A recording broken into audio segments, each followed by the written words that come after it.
What is good, YouTube? It's AJ Boogie, and I'm back at it again.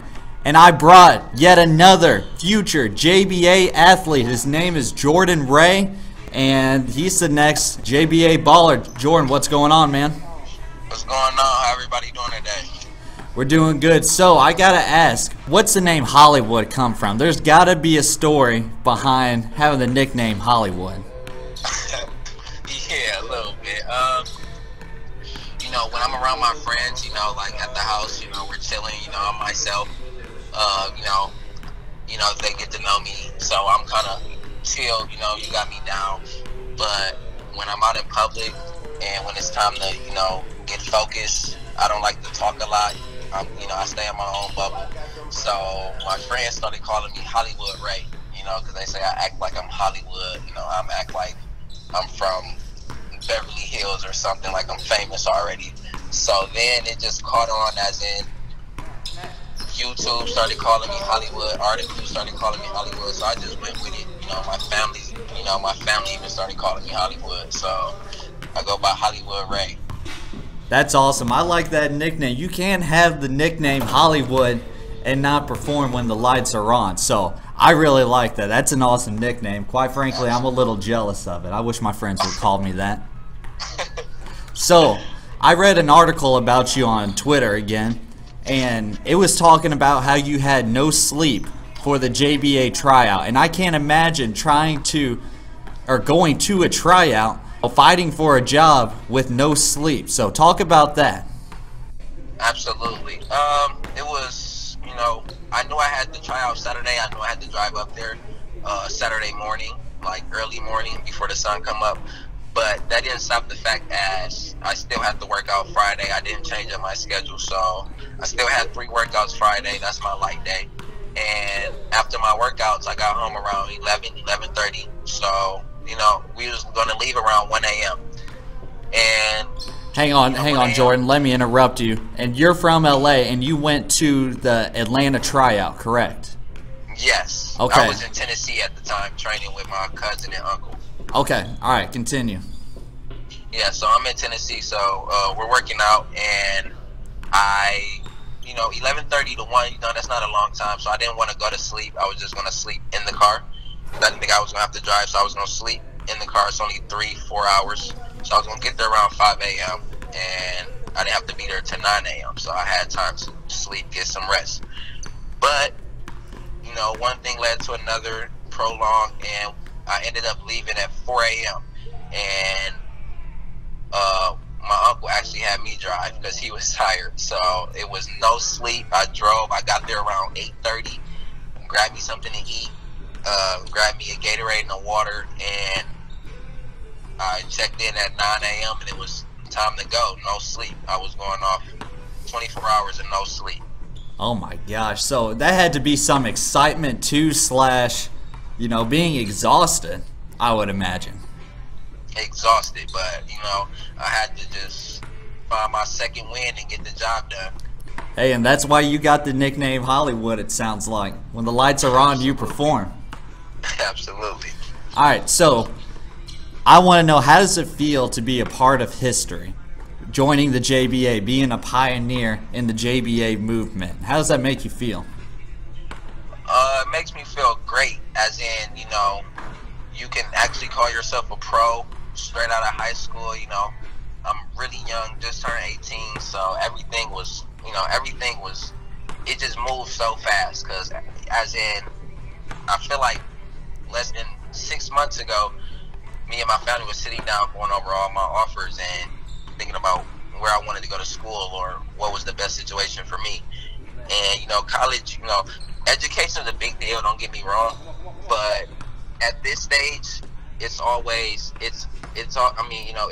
good to find out what you need to do, as in, you know, get your life right, you know, make sure you are right in the future. So I feel like the JBA was the best way to get me right in the future, as in, you know, money-wise. And, you know, I can always go back for college. I can always go back to do my college, because I definitely want to get a degree.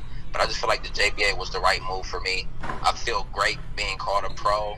You know, I carry myself the same because I already carry myself as a pro. Because you have to, you have to act the way you want to be. So now, since I was acting like a pro before, it's already, I'm used to acting like that already. So it's easy, right. And it's just, it's just a blessing. All glory to God.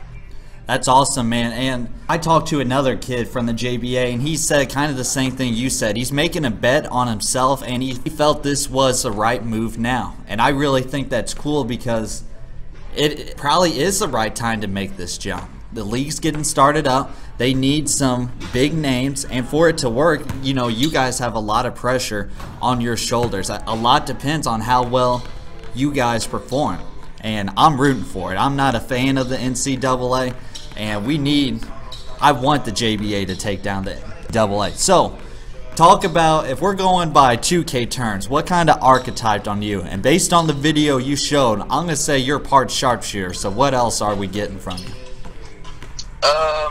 I'm a leader. I'm a leader. If we're going by 2K, you can definitely say I got the microwave badge. Because when I heat up, it's hard to stop me. I gotcha.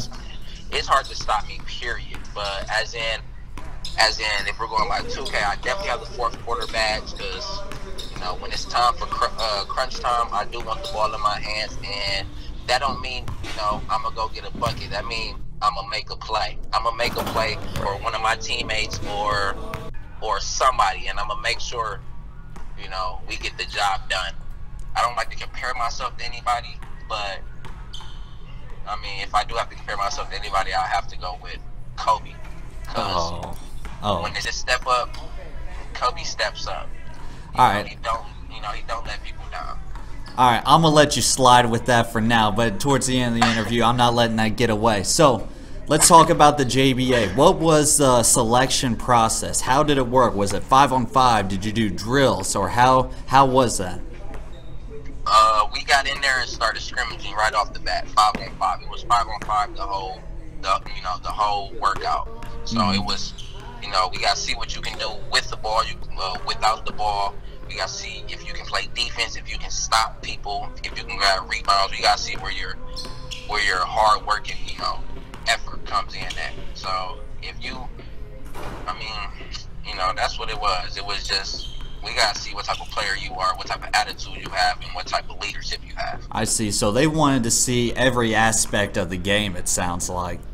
Yes, see sir. what you do with the ball, without the ball. So was it a lot of, you see, this is how I would imagine it. I would imagine it where whoever's got the ball, they felt like they had to prove themselves and make a play, forcing up a shot or trying to make the perfect pass. Am I wrong with that? All these guys are fighting for a job, so they had to prove themselves. They had to prove themselves, but at the end of the day, you just got to play your game. And because if you try to play somebody else's game, it's not going to work out right because you're not used to playing that. You got to play your game, and if your game is, what you think it is, then it's going to show itself, and you're going to get the spot. Okay, I like that answer. So, what would you say to my viewers? A lot of my viewers, they fall into the 18 and 24-year-old category group, so some of them could be in your shoes, thinking about making this decision.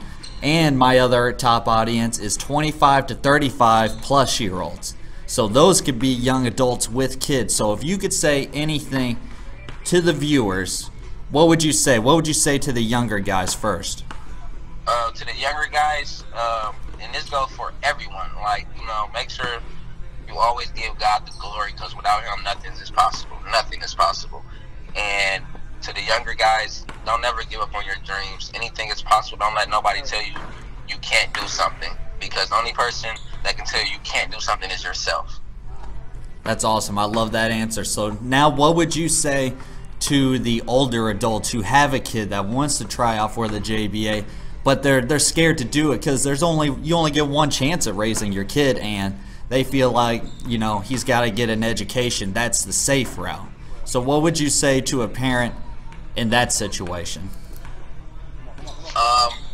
To the parents, I would say, you can't be scared of chances. You cannot be scared to take a chance, because chances make champions, and you never know. You go try out, you make it, and it changes your life forever. That's a good answer. I really like that answer, and especially if that's your kid's dream, like you said, it's a chance. It's a chance that you got to take and see what happens. And like you said earlier, you can always go back to college. There is no, you have to go to college by this date or you can't. It doesn't matter what age you are, they'll take your money. So, absolutely. So, next question. Who was all on the selection committee for the JBA? Who all was there? Any big names? Lonzo, LaVar? Lonzo, Allen, it was Demo, Nick, Lorenzo. LaVar actually wasn't there, but it was, those are some of the big names, but it was a lot of people there under Big Baller Brand with clipboards, so it was like you always had eyes on you. So, you know, you couldn't take a play off, you couldn't slack, you know, you have to make sure you're on your job, you're playing your game 24/7 the whole time while you're there. Like, this is an interview, like you said. Did you get to talk to Lonzo at all? Yes, I actually talked to Lonzo a few times while I was there. You know, we caught up, you know, it was good talking to him again, and I mean, you know, he was telling the players who made it, as in like what we're gonna be doing, as in, you know, get our bodies right, you know, get ready for the next level. Like, they're gonna get us ready for the next level. Like in the NBA, you got to get your body right, because people in the NBA is big. As in, Lonzo don't look big on TV, but in person, you know, he's a nice size. He's big. So if he don't look that big in the, you know, on TV in the NBA, then you know those guys in the NBA are huge. So you just got to have your body right and have your game right for the next level. Right. Okay. I want to know, if you would have told 16, 17, 18-year-old Boogie that this JBA was an opportunity, I would have grabbed my shoes and been ready to go just like you. But my mom was a big pusher in education. She was all about my education, and she wanted me to get that first. She wanted me to focus on that first before basketball. And I don't think she would have been on board with it if I would have told her about this. So was it hard convincing your parents about this opportunity, or how'd you tell them, that you made the team, especially too? It wasn't hard convincing my mom, because she knows basketball, you know, is everything. I mean, not everything, but basketball is a big part of my life. As in, I've been playing since I was 3 years old, and I mean, that's just, you know, basketball helped me through school. As in, you know, I had, you know, they made sure you had good grades to play. So I always made sure I had my grades right. As in, you know, I made sure I had all A's, or, you know, even if I had a B, I try to get it up. As in, I don't have to worry about report card checks and everything, because I loved playing the game. I loved being on that court. So I wasn't going to do anything to mess that up. And my mom knew that. And then when the offer started coming in, she knew basketball was going to be something I do a long time in my life. As in, that's going to be more than just a hobby. It's going to be a job for me. So when I told her about the JBA, she read into it. You know, she was 100% on board, because I told her, I mean, like, I know she want me to get my education, which is great, because I want my education. I have no problem doing online courses and getting a degree still, because, you know, after basketball, I want to fall back on a degree. Right, and that's awesome. That's awesome that your mom had your back from the very beginning, and I'm sure that gave you a lot of confidence too, having that support system right behind you from day one. So that's awesome. So now I'm gonna get a little personal. A lot of my YouTube views come from LaVar Ball. Do you trust LaVar with your future? I trust LaVar 100%, because, as in, like, you know, I believe LaVar is one of the smartest African Americans role models we have in this world today. He have my support 100%. I believe what he's doing with this league is going to change the world. You know, you know, Big Baller Brand all the way. And, you know, if I didn't trust LaVar, then I wouldn't have went to the JBA. I trust him as in what he's doing with his kids, as in what he's doing with the league, and as what he's trying to do with the NCAA, and what he's trying to do to get us to the next level. So I believe in him and his vision 100%, as in he believe in me. Jordan, I feel like you've watched some of my videos. You have taken the words right out of my mouth. And if anyone would take down the NCAA or shake up the system, it would be LaVar Ball. And he's the kind of guy who people would get behind. You know, he's fearless. He's a born leader. And I would fall right in line with him. You know, I stand by everything he says, and he will change the world. He has been changing the world. So I really like that answer because I trust LaVar and what he's doing. And this JBA, it needs to happen. It needs to happen, and I'll do whatever I can to make it happen. So let's get into who's your inspiration. What gets you out of bed in the morning? No pro athlete, someone in your life. Someone in my life that gets me out of bed in the morning, I would have to say my cousin, Tiger Campbell. As in, you know, we push each other to be the best we can. And I honestly believe, you know, my cousin, Tay Campbell, you know, he's our trainer / big brother.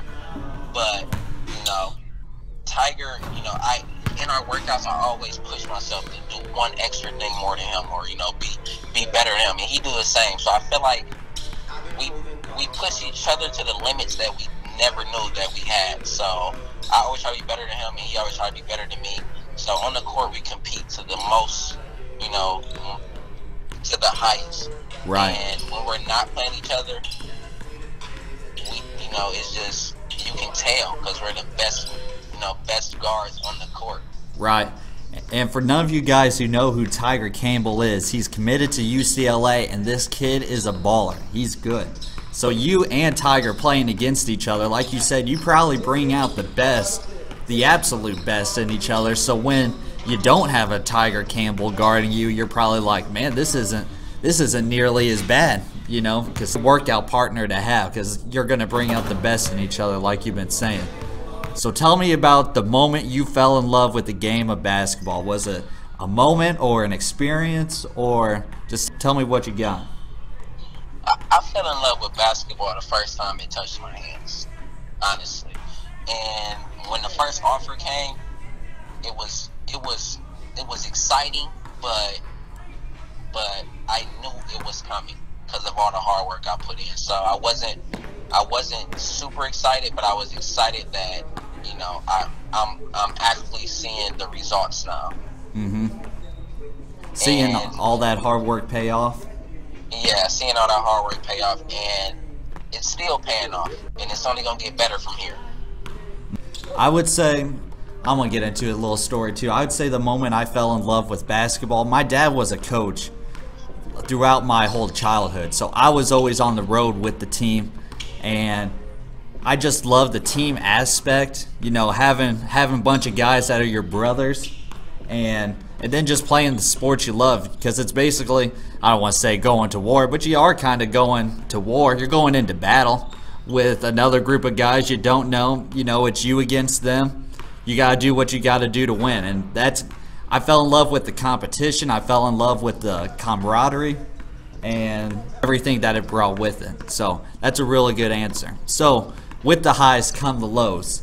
There's got to be a low point in your career. You know, the struggle can make the player. So what would you say, what was the time you went through adversity or had to overcome an obstacle? I wouldn't say I have to overcome, but the time I really felt bad. I was 15, playing up 17U. I was in Arkansas, and we was playing against Billy Preston, Terrence Ferguson, Mark Vital, and forgot who else it was. But we was up by 1 point with 5 seconds left, and I got fouled by Terrence Ferguson, and I missed the first free throw. I knew when I missed that first free throw, it was going to hurt us in some way. Mm-hmm. I just felt it, and I knocked down the second free throw. We was up by 2, and within 5 seconds, they passed the ball to Billy Preston at the top of the key. He stepped back for the 3 and made it all net, and we lost by 1. And it, you know, and it hurt me for a while because my team trusted me. My coach trusted me at a pretty young age on a big stage to knock down those free throws, and I didn't get the job done. Mm-hmm. So after that game, we was even on the road. After that game, I made sure I stayed in the gym and made 100 free throws before I left. That's a really good story. And so I know Terrence Ferguson is a pro. Is Mark Vidal, is he a pro too? I don't know. I think he's still at Baylor. Okay. I know he went to Baylor. Okay. But Terrence Ferguson's definitely a pro. He plays on OKC, I want to say. I might be wrong on that. Yes, he plays on OKC right now. Let me tell you about a time that I struggled. So it was my junior year, and we played against, I don't know if you heard of the guy. His name's Ben McLemore. He's a pro too. Plays for the Memphis Grizzlies. And we were matching him point for point, blow for blow. And it was around the third quarter.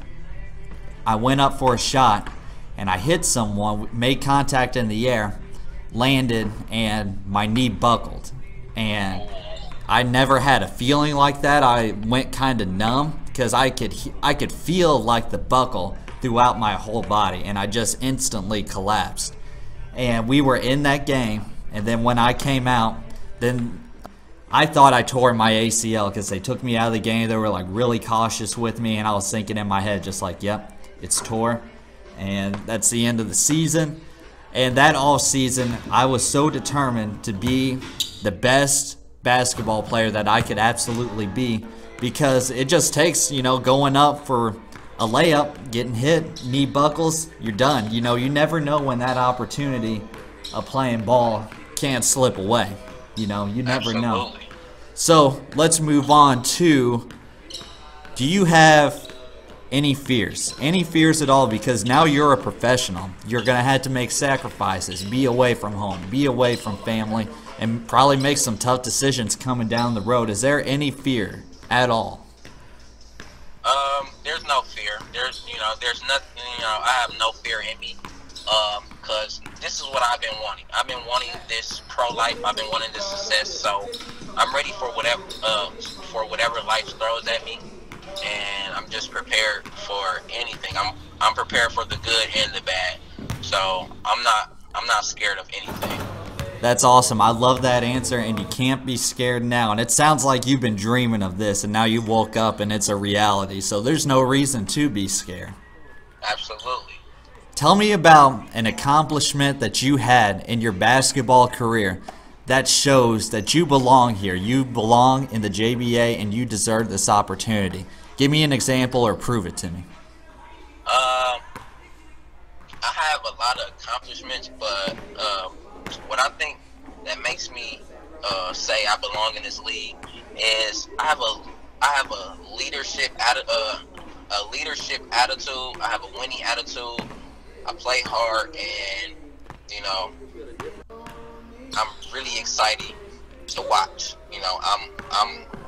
I wouldn't say I'm must-watch TV, but people say I'm must-watch TV. Like, this kid's must-watch. So I feel like my game talks for itself, and when the first game does happen, everyone else will be able to say that also. But as in accomplishments, I averaged 24 points in high school. 6 rebounds and 7 assists. So it's quite a stat line. Yeah. That's a pretty nice stat line. Okay. I'm the coach of the Atlanta Ballers, the Coach Boogie. So, what am I getting from Jordan? What am I getting from HollyWood as a basketball player? I've never seen you play. I don't know anything about you. So tell me what you're going to give me. What are you going to bring to my team? I'm going to bring leadership for sure, as in on and off the court. When we're on the court, I will make your job easier as in coaching, because I would let you just coach through me. As in, I will coach the other people on the floor. I will be a coach on the floor, and you will be the coach of the team. So I'll make everything easier for you. I definitely bring a winning attitude. That means every game we're on the court like it's a championship.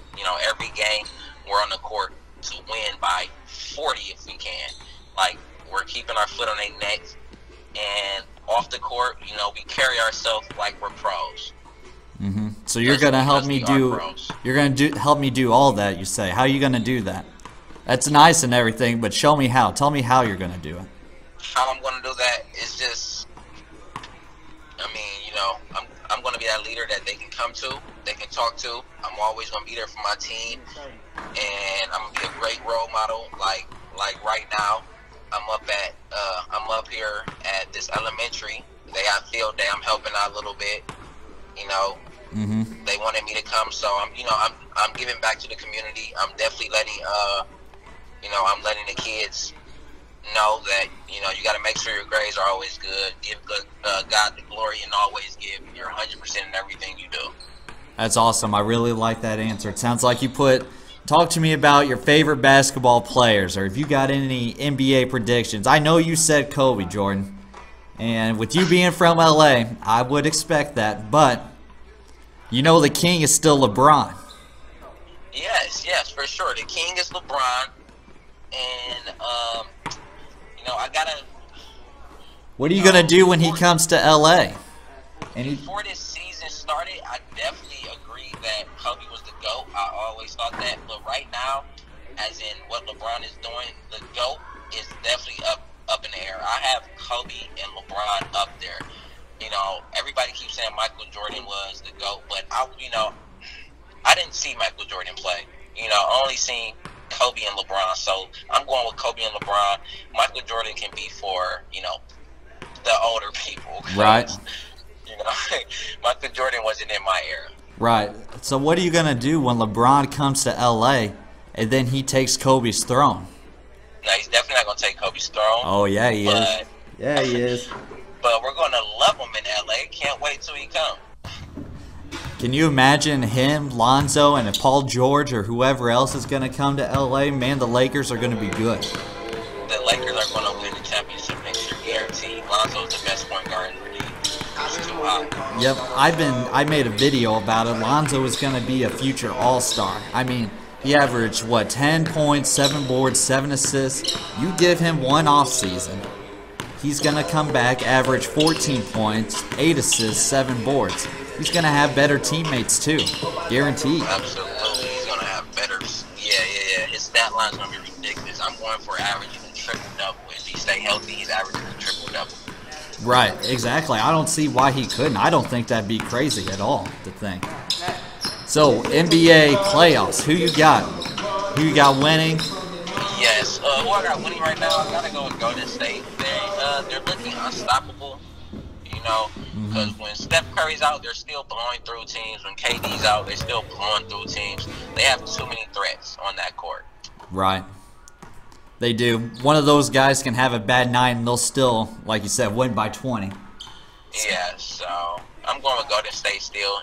Speaking facts, you know, it's just looking too easy for them. Right. You can tell anyone, a kid in your shoes. I know we kind of asked this earlier, but what would you say to a kid who wants to make the jump, JBA? Someone whose dream is to become a professional athlete, and what would you say to them? I would tell them, don't be afraid to chase your dreams. And, you know, like I said before, I can't say this enough. God has all the glory. Without him, nothing's possible. And I just, you know, you can't be afraid to go after what you want. Good. That's a good answer. So, but anyway, hey, thanks for talking with me, HollyWood. You got a new fan now. You got Boogie as a fan, and you got the Boogie squad. We're going to be rooting for you, man. Once that jersey comes out, I'm going to have to get it. Thank you. Appreciate the support. So what number are you going to be? Right now, sticking with number 5. Sticking with number 5. Okay. All right, that's all the heat we got for today. AJ Boogie and HollyWood are signing out. See y'all next time. Boom!